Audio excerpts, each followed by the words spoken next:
She was lying on the bed, nothing underneath, wrapped only in silence, until the door creaked open and her stepson walked in unexpectedly.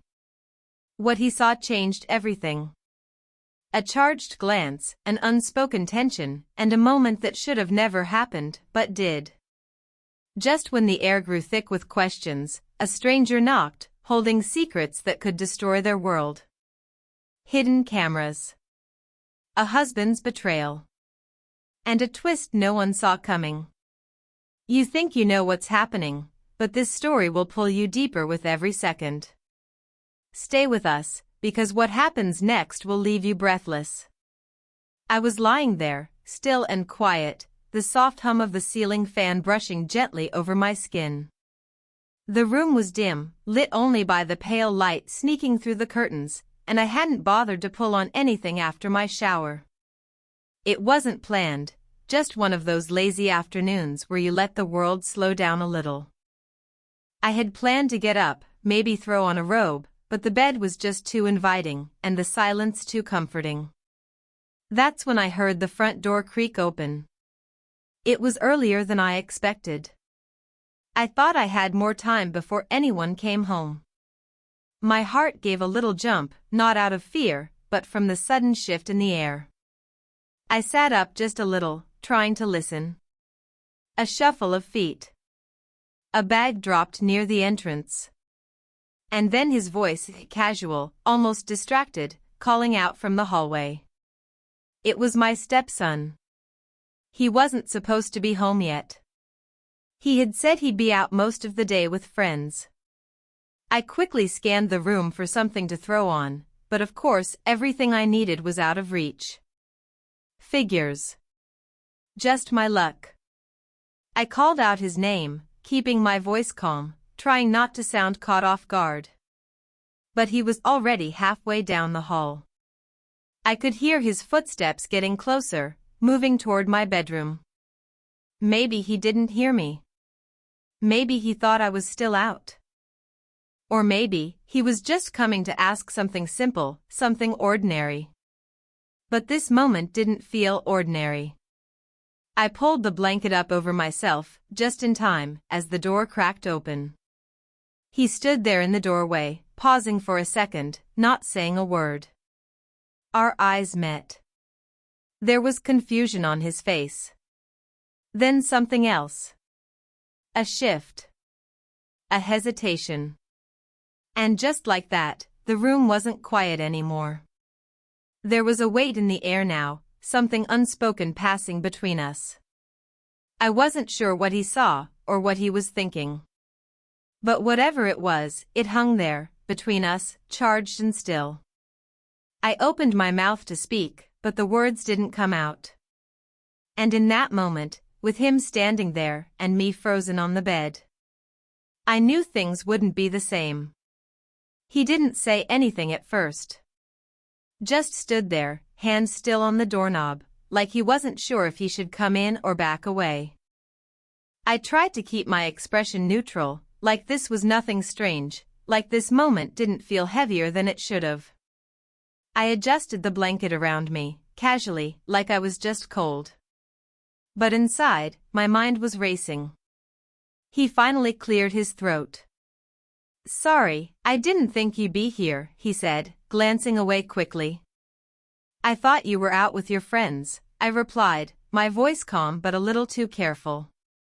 He stepped back slightly, but didn't shut the door. We finished early. Thought I'd come home and grab something to eat. There was a pause. A strange one. He didn't look at me directly again. Just kind of hovered there, like he had more to say but didn't know how to say it. He wasn't a kid anymore. He was older now, taller than me, with that quiet confidence that comes with age, but still carried that trace of shyness he always had growing up. I remembered when I first met him, just a teenager with headphones always around his neck, hardly speaking a word. Over the years, we got used to each other, found an easy rhythm. He'd help around the house, and we'd talk more, especially after his dad started traveling more for work. Those little conversations in the kitchen or while folding laundry started to stretch longer, filled with jokes and half-finished stories. But today felt different. Like something invisible had shifted between us. He lingered another second before finally saying, "I'll just grab something and leave you to rest." His words were simple, but the way he said them, it didn't sound simple at all. And as he turned and walked away, I found myself still holding my breath. I waited until I heard him in the kitchen, cabinet doors opening, the hum of the fridge. I finally let out the breath I'd been holding. My heart was still racing, and I didn't even know why. It wasn't like anything had really happened.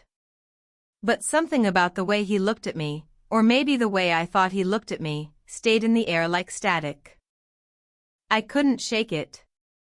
I stayed in bed a few minutes longer, trying to gather myself. The quiet didn't feel peaceful anymore. It felt sharp, like it was waiting for something to break it. I got up slowly, wrapped in a robe, and headed down the hallway. I told myself it was just to make sure everything was fine, to show things were normal. But it didn't feel normal. He was standing at the counter, pouring cereal into a bowl. Nothing strange. He looked up as I walked in and gave a small smile. "Feeling better?" he asked, like it was a regular day. "Yeah. Just tired," I said, keeping my tone light. "Didn't expect you back so soon." He gave a shrug, spoon clinking against the bowl. "Plans changed. You know how it is." I nodded and leaned against the counter across from him. We stood there for a moment, both pretending we didn't feel the shift between us. That weird silence stretched again. It wasn't uncomfortable, just full of things unspoken. His phone buzzed on the table, but he didn't reach for it right away. Instead, he asked, "Are you and Dad doing okay?" The question caught me off guard. "Yeah. I mean, we've both been busy." He nodded, like he understood more than he was saying. But then he added quietly, "You seem lonely sometimes." That stayed with me longer than I expected. I didn't answer him right away. His words, "You seem lonely sometimes," just hung there between us. He said it like it wasn't a question, like it was something he'd noticed for a while. And maybe he had. I looked at him then, really looked. He wasn't that quiet boy anymore. There was something sharper in his eyes now, more aware, more present. "I guess I've just been in my own head lately," I said finally, keeping my voice low. "You know how things get when your dad's always working, traveling all the time." He gave a slow nod, spooning cereal into his mouth like we weren't teetering on the edge of something. But I could see it, he was watching me just as carefully as I was watching him. Then he said, "I notice stuff. Even when you think I don't." There was something in the way he said it. Calm. Measured. But it sent a chill down my back. Not fear, not exactly, just that feeling when something you've tried to ignore suddenly becomes real. His gaze held mine longer than it should have. The silence between us stretched thin, tight like a wire. The air felt warmer suddenly, like the room had gotten smaller. My hands rested on the counter, but I realized I was gripping the edge without knowing it. He set his bowl down slowly. "You know," he said, "sometimes I wonder if things are the way they're supposed to be." I frowned a little. "What do you mean?" But he didn't answer right away. Instead, he stepped a little closer, just enough to make me notice. His voice dropped slightly. "Just, that maybe some things need to change." Before I could say anything, the sound of a key turning in the front door echoed through the house. We both froze. The sound of the key turning felt louder than it should have, like it cut straight through the quiet tension in the kitchen. We both turned toward the door, but neither of us moved. My heart kicked into overdrive. It was too early for my husband to be home. He wasn't supposed to be back until tomorrow night. The front door creaked open. Footsteps followed, slow, measured. But they weren't heavy like his. Not familiar. Not expected. My stepson looked at me, eyebrows pulled tight. "You expecting someone?" he asked under his breath. I shook my head, my voice caught somewhere between confusion and worry. "No." We moved out of the kitchen quietly. I peeked around the corner, toward the entryway. That's when I saw her. A woman. Mid-30s, sharp suit, heels clicking on the hardwood floor. She held a file in one hand and a phone in the other, already scanning the room like she owned the place. "Hello," she called out. "Sorry for the surprise drop-in." I rang the bell, but she paused, finally spotting me at the edge of the hallway. "Mrs. Callahan? I'm from the firm your husband's been working with. I left a few messages. He mentioned I could pick up some paperwork today." I forced a smile. "Right. Yes. I just wasn't expecting anyone. Come in." But something didn't sit right. My husband never mentioned anything about her. And the way she glanced between me and my stepson, like she noticed something, made my stomach twist. She handed me the file without breaking eye contact. "There's also something else I wanted to speak to you about. Privately, if that's all right." My stepson stiffened beside me.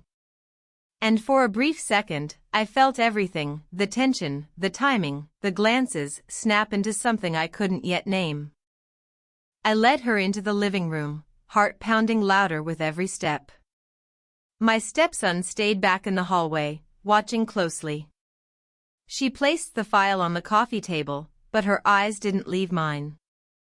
Something about her wasn't just professional, she was too observant, too still. "I wasn't sure how much your husband shared with you," she said calmly. "But I thought you deserved to know. There have been some discrepancies with his financial records. Some recent transfers. Personal accounts under unfamiliar names." I stared at her, my mouth slightly open. "I don't understand. What does that have to do with me?" She reached into her bag and pulled out a small envelope. "We believe he's preparing for a separation. Possibly already filed in another state. He may not have told you yet, but," she trailed off, watching my face for a reaction. The room swayed just a little. All the late nights, the sudden trips, the short calls, it all clicked. My husband wasn't working more. He was disappearing. Quietly. Systematically. Behind me, I felt my stepson step into the room. "You're saying he's leaving her?" he asked, his voice low, protective now. The woman turned to him, her tone neutral. "There's more. One of the accounts is in your name." He blinked, stunned. "What?" She nodded. "We believe he's been shifting assets to avoid certain liabilities. You might be a legal target in the process." The air went cold. The real story, the one no one had been telling, was now unraveling fast. The quiet distance between my husband and me wasn't just emotional. It was calculated. I sat down, trying to absorb it all. My stepson remained standing, fists clenched. And then, just when I thought we'd heard everything, she looked at me and said, "Also, I found something unusual in the file." She slid a small photo across the table. It was me, taken from inside the house. A recent one. My blood ran cold. "Where did you get this?" She looked between us. "That's what I came to ask you." I stared at the photo, my breath catching. It was unmistakably recent, taken from inside the house, slightly above eye level, like from a corner shelf or a vent. The lighting, the angle, it felt invasive, like someone had been watching me. My stepson stepped forward, eyes narrowing at the image. "That wasn't taken by me," he said firmly, glancing around the room now like he was seeing it differently. The woman leaned in, lowering her voice. "There's a possibility your husband had surveillance set up. Hidden devices. Maybe to support a custody or property case. Or something else entirely." We all stood in silence for a moment, the weight of it settling over us. I felt sick, not just from betrayal, but from the realization that my life, my privacy, had been chipped away without my knowledge. The strange shifts in the house, the late-night glitches on the Wi-Fi, the feeling of being watched when I was alone, it all suddenly made sense. My stepson stepped away, disappearing down the hall. A minute later he returned, holding a small black device in his palm. "Found this behind the bookshelf in the den. It's a camera." The woman nodded, unsurprised. "I'll include that in my report. I'm sorry this is how you had to find out." After she left, the house felt different, emptier, but also clearer. I sat quietly on the couch, the photo still in my hand. My stepson sat across from me, watching, protective in a way I hadn't fully appreciated until now. "I don't know what will happen next," I admitted softly. He leaned forward, voice calm. "Whatever it is, you're not doing it alone." And I believed him. In the weeks that followed, the truth unraveled further through financial lies, secret plans, and a side of my husband I never knew existed. But through it all, I began to rebuild, not just my life, but the trust one had in myself. In the quiet corners of our house, there was no more watching, only healing. And for the first time in a long while, I felt seen in the way that truly mattered.